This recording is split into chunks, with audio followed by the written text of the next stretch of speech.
building yan? Ang Ano ingay ng mga ano.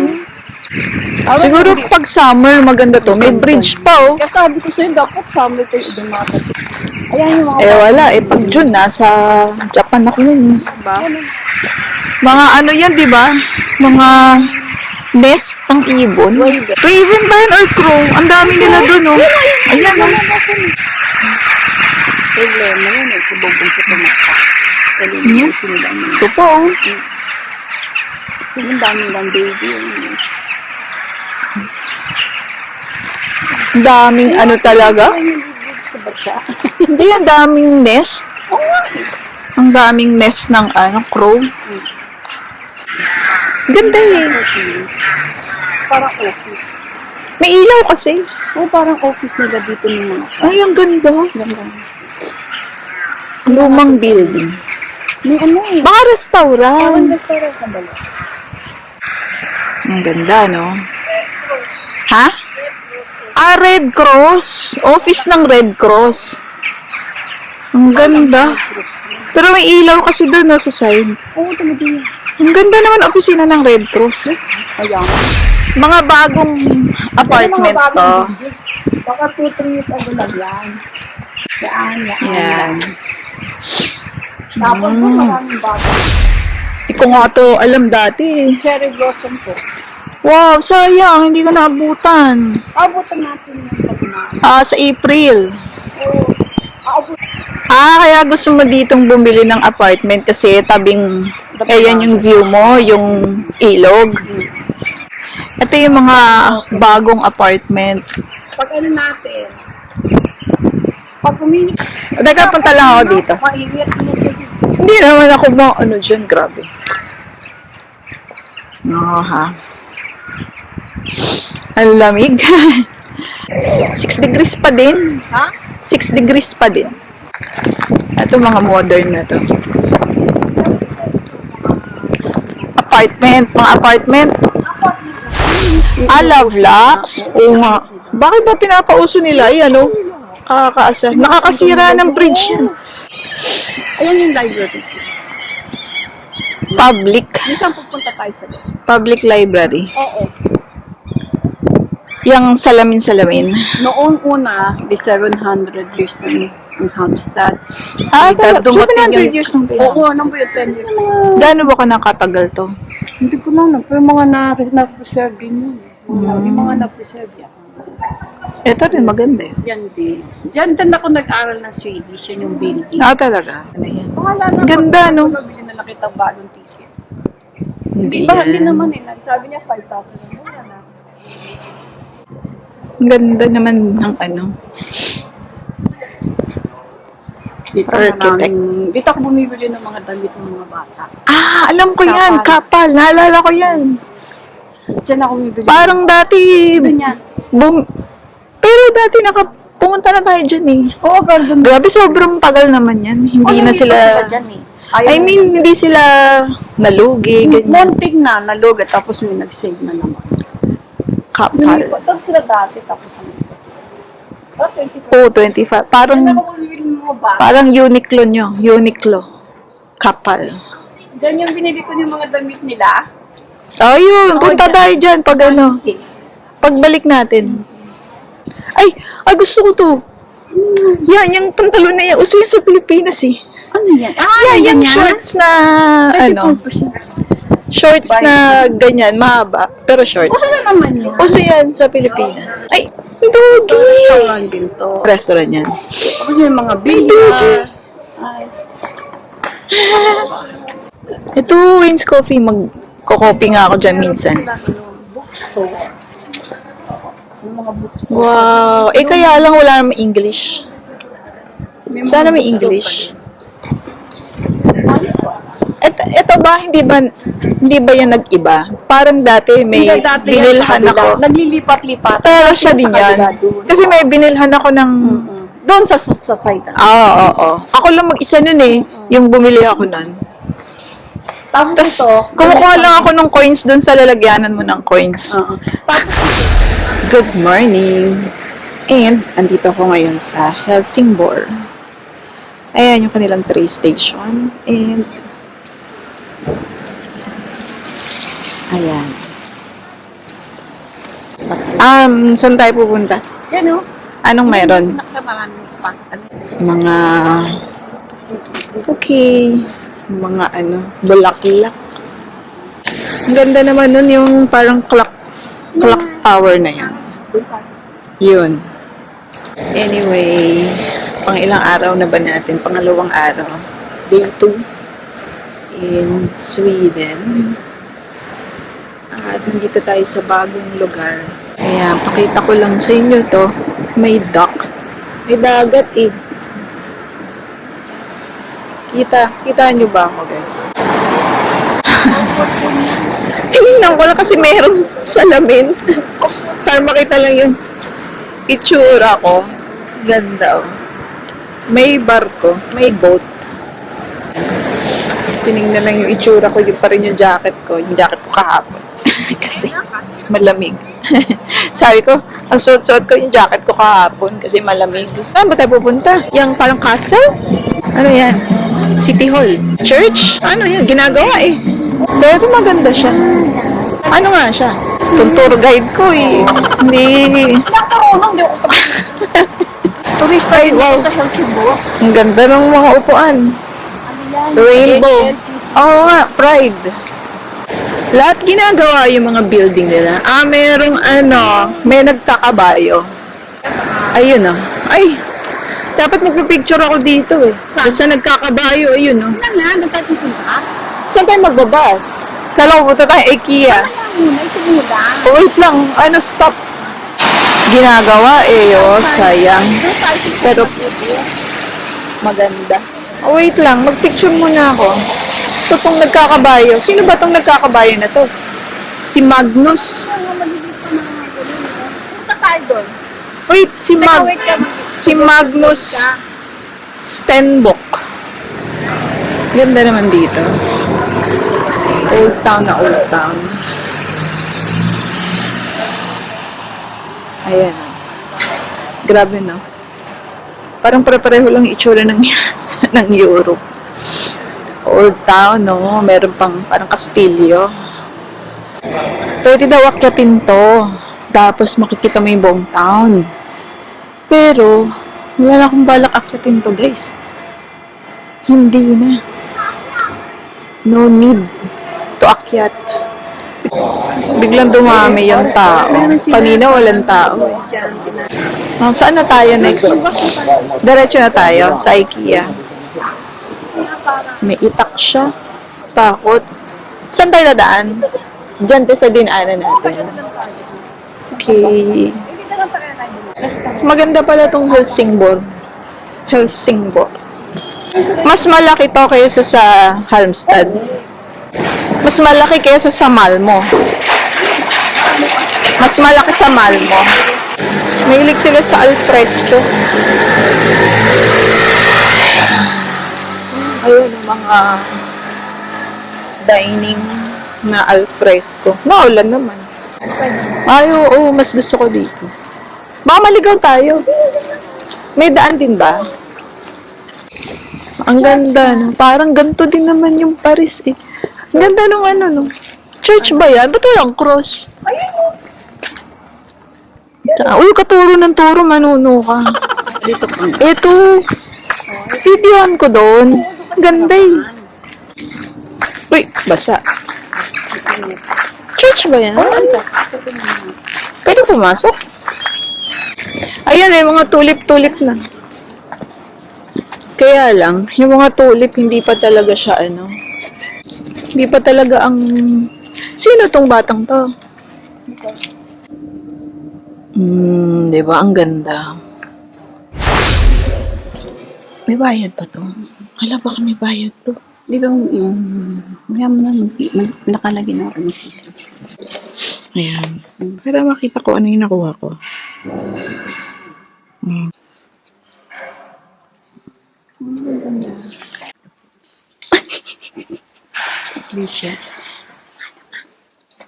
Catholic Church. Gusto Kasi yung mga protest wala na yun.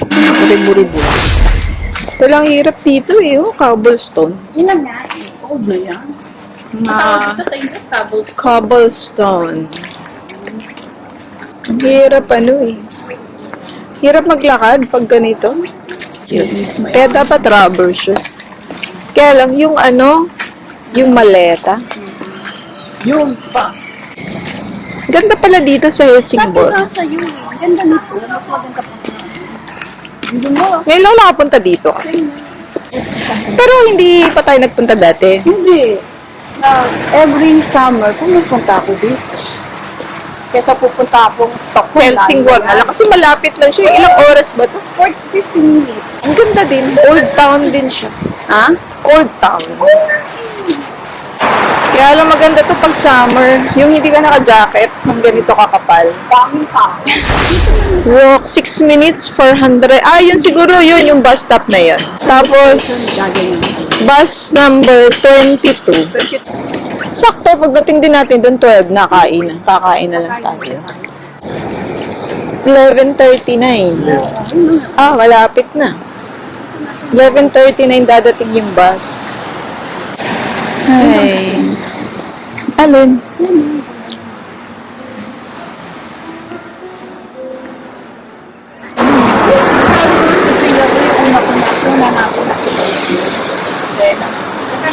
Ay, ang ganda nung Wala na, di naabutan ng camera. 10 stops. Bala, Marknadsbagen. Pero ilan stop? 10 stops. Tapos bababa sa Bala, Marknadsbagen. 10 stops. Entrance. I mean, lakaran ng, kasi for parking lot to eh. Dito na tayo para May kumari, shop siya dun, eh. meron tayong kotse. Sa Nasa parking lot naman tayo. Please, alam nila na IKEA. salita. Ang laki naman ng IKEA nyo eh. Mas Malaki ba? malaki. Yan yung buong building eh. Hindi naman ganyan yung MOA eh. Akala ko mas malaki yung inyo. Pero ang galing nung natutuwa ako dyan sa revolving door. Ayan na! Tara na! Hindi, I think siya. Parang may sensor. Oo. Kaya alam na. Pareho lang ng Tara! Ito yung ko. Yung tuntungan ko. Tuntungan ko sa double deck. Tara na! Dito, sa escalator. Pareho din. Mas pa nga sa amin eh. Mas maraming dekorasyon. Ito parang ganito din, may ganito.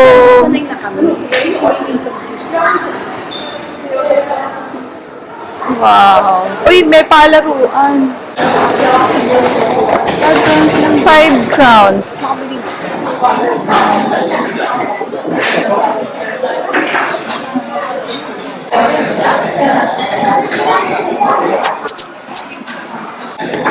Fish and potato.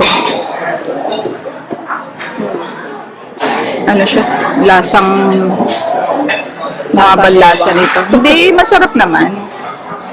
Lasang Swedish. Swedish yung panglasa niya. Hindi lasang Pinoy. Yan. Palakas ako ng kape ba? Hindi ba sumasakit? Baka may buhok. Ayan guys, nandito ako ngayon sa IKEA. At hinihintay ko yung kapatid ko.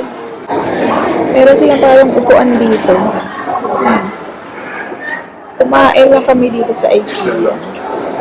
May binili lang ng konti lang naman na may binili yung kapatid ko. Kaya, yan, hinihintay ko lang siya dito. Nakaupo lang ako dito. Yung IKEA dito, halos kapareho lang din naman ng IKEA sa Pilipinas. Wala namang pinagkaiba. Same. Walang ibang pwedeng bilhin dito kung ano yung nasa Pinas. Ganun din. Yun din yung mga usually na nakikita ko. Tapos yun nga, napansin ko lang, yung pagkain. Parang mas masarap or siguro mas sakto sa panlasa ko yung pagkain sa IKEA sa Pilipinas. Kasi syempre, iba yung palat natin mga Pinoy. Iba yung panlasa natin. So parang iba yung yung hinahanap ng panlasa ko. Mas gusto ko yung sa Pinas na pagkain kaysa yung kaninang kinain ko. Anyway guys, after this, uwi na kami. And I think mga wala pang 2 p.m. 1 o'clock pa lang yata or magto 2 o'clock. Eh, talagang uuwi na kami after this. Eh, yan. Balikan ko na lang kayo mamaya. Kagagaling lang namin sa Helsingborg. And actually, it's day 2 nga ngayon. Day 2 ako ngayon dito sa Halmstad. Napagod ako, guys. Grabe. Maaga pa eh. It's just 4:53 p.m. Mag-aalas 5 pa lang. And yun nga. We spent the day in Helsingborg. Specifically, guys, in namasyal lang kami ng kapatid ko doon, walk around lang kami. Ang gaganda, at old town siya. Europe siya. Ang ganda. First time ko na mag-Helsingborg. Okay siya talaga. Maganda siya. It's a big city. Para din daw, siya. Well, hindi kasing laki ng Malmö. But definitely bigger than Halmstad dito sa, sa place ng ate ko. And, andun din kasi yung IKEA, guys. And, for my birthday, talaga, yun yung napili ko na gawin para ngayong araw na to. And, ano ba yung mga makikita. Hindi lang ako nag-film, guys, kasi naiiyan na ako, daming tao eh. Napapansin kasi nila yung camera ko, naka-DJI Osmo Pocket 3 kasi ako. Nung nakaraang araw, nung nagpunta kami sa Maxim ba yun? Yung outlet or parang SNR nila, siya, may mga, nung nagko-coffee kami, may foreigner din, may Swedish din na, ako pala yung foreigner. Hindi pala sila foreigner, guys. Ako pala yung foreigner. Ayun nga, may mga Swedish doon na pinansin yung camera ko, as in binati talaga ako, tapos tinanong nila kung ano daw yung camera ko, di ako naman pinakita ko, ganyan. So, parang kanina sa IKEA, tinitingnan na naman nila yung camera, tinitingnan na naman nila ako, kaya hindi ako masyadong nag-film. Kasi nga, napapansin nila yung camera. Pero anyway, when it comes to kung ano yung mabibili dun sa stores, sa IKEA, pareho din ng nasa Pilipinas. Hindi nga ako kumuha, guys, kasi meron sa Pilipinas, kasi alam nyo naman ako, lagi ako pupunta sa IKEA, diba? Favorite ko yung mag-shopping sa IKEA, konting kibot, gusto ko IKEA yung bibilin ko eh. Pero, ayun nga, parehong-pareho, same lang talaga, so, okay lang, hindi ako bumili. Yung kapatid ko bumili, kasi alam mo naman yun, shopping ng shopping. Pero yata talaga marami pang shopping eh, no? Pero pagkagaya natin, konti lang yung pan-shopping. Kailangan talaga, bibili lang tayo pag talaga gustong-gusto natin at kailangan natin. Anyway guys, this ends our day 2. Actually, hindi ko alam kung ending na talaga ng day 2 natin to kasi maaga pa. Ang sunset nga pala dito sa Sweden ay I think mag-8 p.m. Parang between 7:30 to 8 p.m. So, hindi ako sure kung baka lalabas pa kami mamaya. Or, kasi may araw pa nun eh, ng 7 o'clock, ganun, or 7:30. Maliwanag pa eh. So tingnan natin kung pagkatapos naming mag-impake, kasi nga meron kaming trip tomorrow. Pag natapos kami mag-impake, or actually ako, napapagod na ako eh. Kanina nga sa train, talagang nakatulog na ako. Ewan ko ba, parang pagod na pagod talaga ako kanina, guys. Anyway, so, yun nga. Pag lumabas kami, papakita ko na lang din sa inyo pag namasyal kami ulit dito sa Halmstad. Pero pag hindi na, siguro I'll take this time na to say proper goodbye lang for this day and for this vlog. And ayun na nga. Thank you! At pinapanood nyo itong vlog natin. Siguro later on, pagbalik namin dun sa trip na yon, ipapakita ko pa rin sa inyo itong Halmstad, ganun pwedeng makita dito. Because alam nyo guys, Halmstad is very close to Copenhagen. 2 hours lang. Actually, 30 minutes pwede ka na mag-Malmö from Copenhagen. And then, 2 hours, sige, layo ka pang konti. Pwede kang pumunta ng Helsingborg, pwede kang pumunta ng Halmstad kung magti-trip kayo sa Copenhagen. So, ayun. Anyway, thank you for watching guys. And I hope na enjoy mo tong first 2 days natin dito sa Halmstad. Thank you for watching. Bye!